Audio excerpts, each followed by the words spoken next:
Hey guys, it's Boone.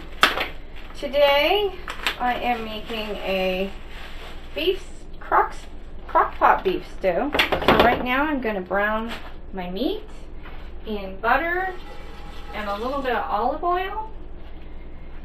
And just get a nice little seal on that. So once it gets brown, I'll flip it over to the other side. Sizzle going. So I'm going to go ahead and flip it over.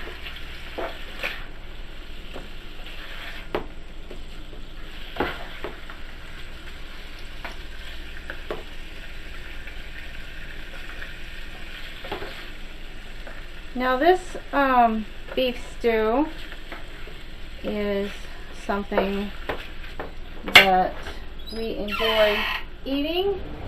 And today I think I'm going to make this stew based on my 18-year-old son. He is a beef and potatoes kind of kid, so I'll be making this for him and my husband basically.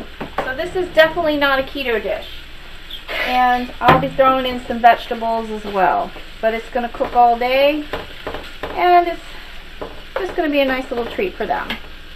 We'll see you in the next step. So, our meat is browned enough. I'm going to pour everything in along with the juice. As I was chopping up the potatoes, I decided that I'm going to make the stew that my son loves. And it's just beef and potatoes.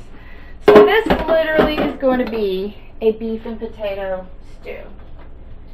And when I do an actual beef stew, I'll make another video for that. But this is just going to be for my meat and potato kid. And my husband will enjoy it too. Alright. So, look at all that goodness. Let me get a spoon. Let's give it a stir. Yeah, my Josh loves meat and potatoes. And they have those ones on the market that I would buy for him. And he loved it. So we're just going to do a beef and potatoes. And I left the skins on because the fiber is good for you. And we like that. Stay tuned. Things I like to do to help my stew is a little brown gravy. Just a few tablespoons, and just kind of sprinkle it on there.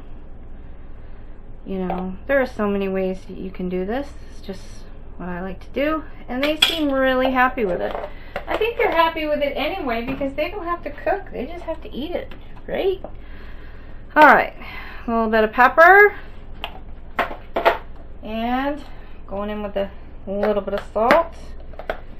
This pours out fast, so gotta kind of watch it. This is pink Himalayan salt, but you can use whatever salt you have or want. And I don't have any fresh beef broth, so I'm just going with a Great Value. And I'm just going to pour it in there. It smells really good. I may use the whole thing, I'm not sure yet. I want this to be really good, I want it to be a thick stew, not a soup, so. Alright. Mix that up a little bit. We'll need a little bit more than that for sure. I want it to be a stew, not a sludge. Alright, so I'm going to keep it at there. And I still have plenty left in case I need to add more. But I want it semi-thick.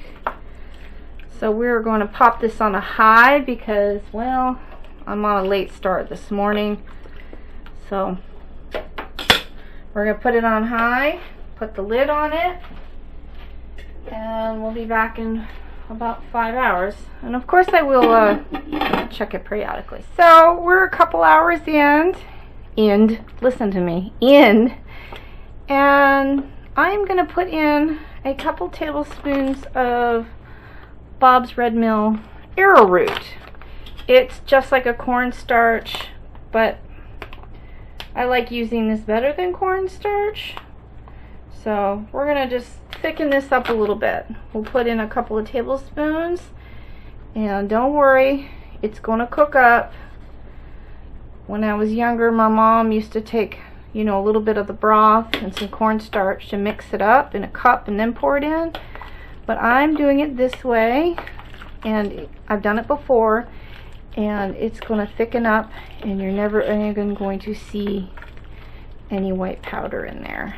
It's all going to thicken up. So we'll be back. It's smelling really good. Guys, this is done.